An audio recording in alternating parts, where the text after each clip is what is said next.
Today we are speaking to mixed couples in Poland, a Polish person in a relationship or married to a foreigner. He was in Brazil, I was in Poland. You know how it is, texting with other people. Moja ukochana, najlepsza żona. We are pierogi tacos. I come from a very small village in Silesia region in Poland called Wisła Mała. So we asked them how they met, what do they like about each other's culture. And what's it like being in a mixed relationship in Poland? Oh, and we already published a video about Polish men in relationship with foreign women. So check that out after this video. It's linked at the end and also in the description. Alright, it's time for some love stories. Let's get started. So how did you guys meet? Well, I wanted to learn Spanish, and I went to the meetings for Polish people wanting to learn Spanish and for Spanish speakers wanting to learn Polish. And that's where I met Adrian. And it actually did not help me at all with my Spanish because we speak Polish all the time. Yeah. So yeah, his Polish did improve, my Spanish not so much. Yeah. And I went there to practice my Polish, and actually, yeah, we didn't get to speak in Spanish. Actually, I think that the first time that she began to speak Spanish was when she went to Mexico to meet my family. So, yeah, sorry for that. Pracował w hotelu, ja również pracowałam w tym hotelu, oboje pracowaliśmy na recepcji, oboje studiowaliśmy. No i tak rozpoczęła się nasza znajomość. Ona była pierwszą osobą, która mi nauczyła, jak pracować w hotelu. Tak naprawdę. Ale później ja już zarządzałem tym hotelem mniej więcej, ona mi pomagała w tym. We've met in Portugal. It was my first day in Lisbon and her last day. And we met in the kitchen of the hostel. During breakfast. I saw that little shy girl, and I was in a group of Brazilians talking in Portuguese. I was looking at her, and of course, a pretty girl. When I look at her, and quiet, I think that she's foreigner. I'll start speaking English with her. What are you going to do tonight? I'm gonna take the flight back. Like, Yeah, so unfortunately I broke his dream, you know. But at least I took her Instagram. I just told her, like, let's keep in touch, as we typically do in Brazil. You know, let's keep in touch means like, see you never. But she took first serious. Actually, it was me who wrote first message on Instagram, and I asked him how he liked Sint-Truiden, the city close to Lisbon. So that's how our story began. And I was really surprised because I've spent 6 months in Europe as an exchange student. And of course, I talked to other people, but the conversations were always cold and very quick answers. But with her, somehow it went smooth. There was a lot of content to be shared. But there's more because you went back to Brazil, you went back to Poland. How did you meet and end up in Poland? After some months, messages and videos, I just decided, like, let's check flights to Poland. In that moment, I was working and I need a excuse with my bosses to say, like, I'm flying to Poland. And they were like, what the fuck, during the winter time, and it's carnival in Brazil, what I'm going to do in Poland? Like, I'm going with some friends, because I didn't want to share with them that I was going to meet a girl that I was talking online for 8 months. I spent these 10 days in Poland. I met her. And straight away her family. I didn't even remember how he looked like exactly, except for the face. I will tell that we fell in love very quickly. So we both work in IT. I'm a software developer and she works in marketing. So when COVID happened, everyone was working remote. So we took the opportunity to escape the European winter and we both went to a Spanish island called Tenerife. We're working from there and that's where we met, playing beach volleyball, doing hiking and stuff. What's it like being Polish-Mexican couple in Poland? At the beginning, it was more stairs. Nowadays, it's like more. Or maybe we are used to it. As well, Krakow is a multicultural city, so maybe because of that. I will never say that it was complicated. We decided to do our homework, let's say.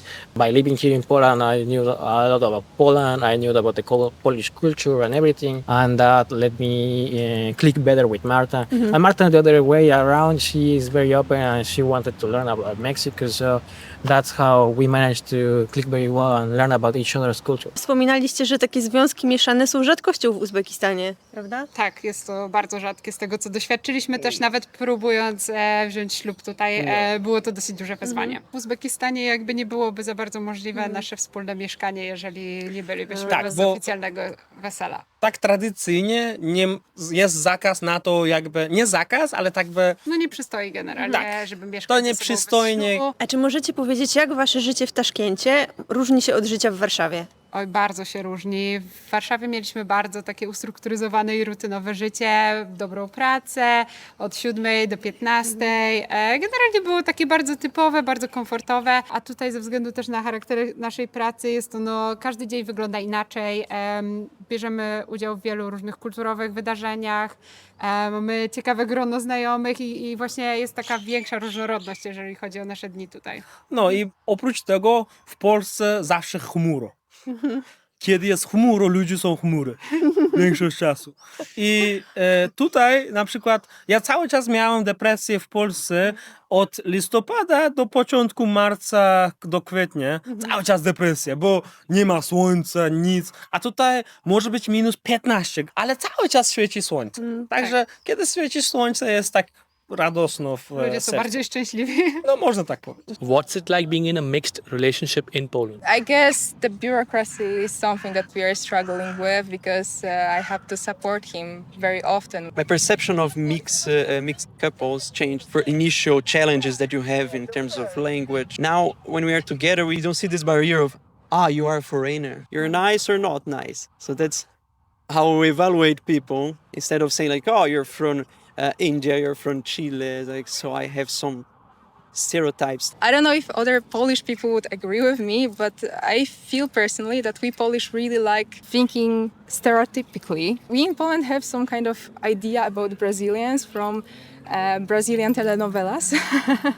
And some samba parties. Yeah, and samba parties. So everyone, I guess, in Poland, when they think about the Brazilian, it's like, colorful person, amazing lovers or something, or drama queen. So I guess that was the first also reaction from people like, Brazilian, and how is he? Do you mean they have this perception, stereotypes maybe about will they be serious like in a relation? Yes. That maybe? Yes, also like Latino guys in Poland, they're known as like lovers, like summertime loves or relationships or I'm just looking at his face. etc.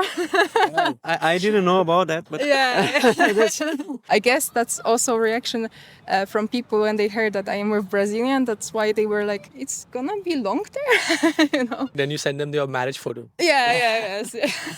I think that most people, when they hear, you have a boyfriend from Sweden, how cool it is. And I think it is cool. I was never thinking of having someone from another country, but it has its challenges. So when it comes to making some responsible adult decisions, like where to live, where to have kids, both of us come from families that we want to be close to. And now we have to figure out how to do that. Where would you prefer living between Sweden and Poland if you had a choice? It's north of Sweden. You can be on the countryside. It's not so crowded with people, a lot of nature. Where would you prefer living between Poland and Sweden? If it's only about me and my choices and myself, I would probably explore north of Sweden as well. But I am very empathetic and I also think about others around me and also about my need of being close to my family. It's hard for me to make decisions. And this decision is really, really, really difficult. So right now both of you are figuring out where to settle because you also want to be close to your family. You also want to be Yeah. close to your family. And maybe on the north of Poland, close to Sweden, that could be. Yeah, that's some kind of solution. Yeah. Far away from everyone. How was it like meeting Adrian's family? At that time, I did understand a lot of Spanish, so it wasn't really problematic to communicate with them. And same with him. My family from the get-go knew he spoke Polish and he spoke it well, so they could communicate with him. It was really helpful when they met for the first time. My family was super happy with meeting Marta. As a fun fact, actually, when I came back after 4 years to Mexico, my mom decided to hook Marta before Yeah. that's why I said that I'm completely sure that my mother loved Marta to a degree that she decided to hook her first. And I was like, hey, Mom. Yeah, I we haven't-" didn't see each other like for 4 or 5 years. And she was like, yeah, Marta, oh, wow, nice to meet you. That day, my mother says like, well, I have known you for 20 plus years, so let me meet Marta. Yeah. But that's really beautiful and good to hear that your families are so open and accepting, Because I think it's not always the case. No, it's not always the case, particularly in Poland, because I think that Mexican families are more open to these multicultural relationships. Polish families not so much, but like Marta said, the fact that I speak Polish helped a lot because I was able to communicate with them, express my ideas, and talk with her grandpa, for example, and talk about how is life in Mexico and everything.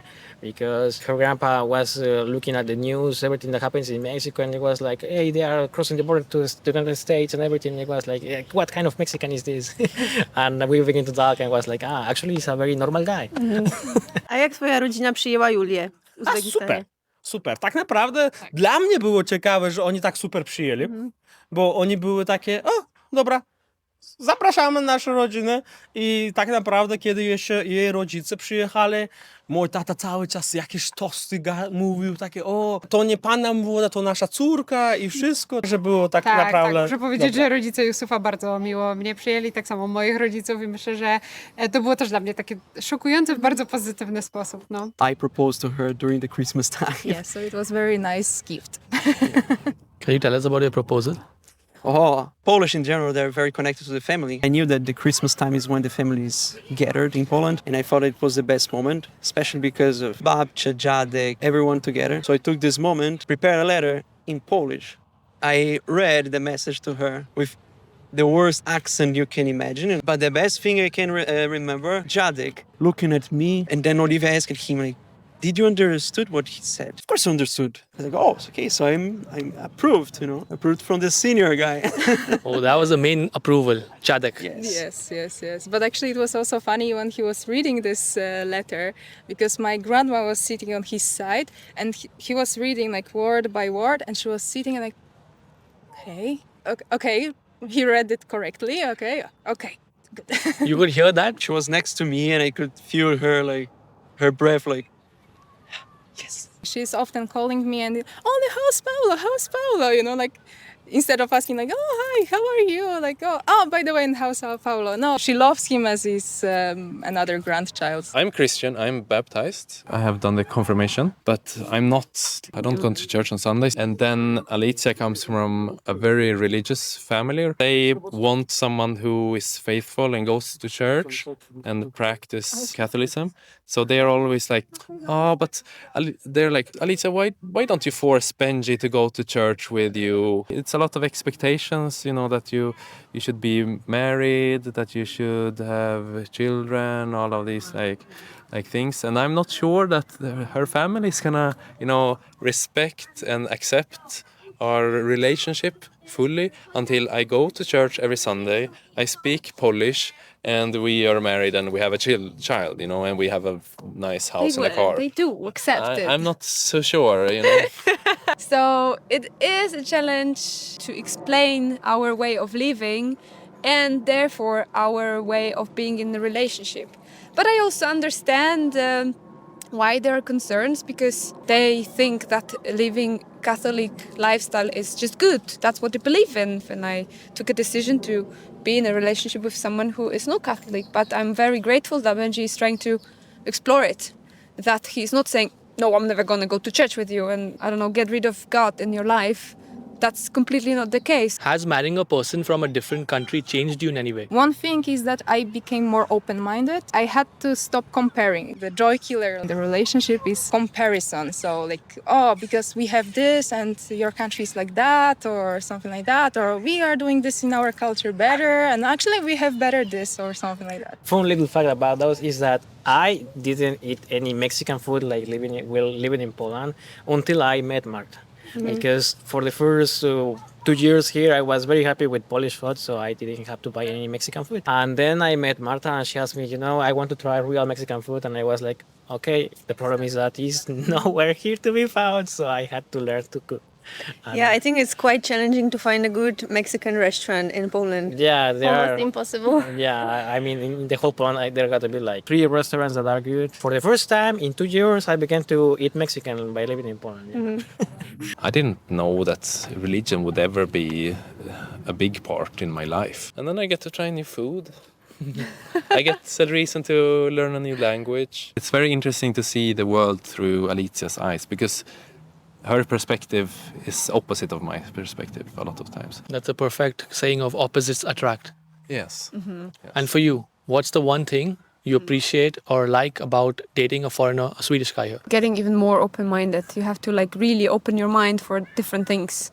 Because the way Swedish people live is different from Polish people. We go on bikes all the time now. They like secondhand stuff, and they're super open-minded there as well in Sweden, and that's what I'm really learning from Benji as well, and I like it. I really enjoy getting into another culture because I think that the mix of Polish and Swedish can create something really valuable, like being on one hand like really open-minded and like having this nature very close, but on the other hand getting into some traditions in your life and building something really long-lasting. Julia, jaka jest jedna rzecz, którą najbardziej kochasz w swoim uzbeckim mężu? Jedna rzecz to jest bardzo trudno, żeby powiedzieć, ale myślę, że cała jego osobowość. On jest bardzo ambitną osobą, jest bardzo otwarty, jest kochany. No i przede wszystkim ma bardzo słodki uśmiech. Najlepszy. A ty, Jusuf, jaka jest jedna rzecz, którą najbardziej kochasz w swojej polskiej żonie? Oprócz tego, że ona jest najpiękniejsza i mądra, bardzo kocham jedną rzecz, której ja za bardzo nie mam, to jest punktualność. Bo ona jest cały czas taka zorganizowana, ona w ogóle nie jest chaotyczna, nie? A ja jestem naprzeciwko, bardzo chaotyczny, jeżeli chodzi o życie i wszystkim. Także myślę, że to jakby yin i yang jesteśmy. Ona uzupełnia moje życie swoim charakterem, ja uzupełniam jej życie swoim charakterem. Także jest taki balans między chaosem i Organizacją. tak, organizacją. Ale to bardzo piękne, co powiedziałeś. Dziękujemy. How did you like those relationship stories? Drop your relationship advice below. And maybe you would like to hear our stories next. You can hear about what we cannot stand about each other. So if you want to know our stories, you want some dramatic part 2, let us know in the comment section. And of course, please subscribe to Aliens in Poland.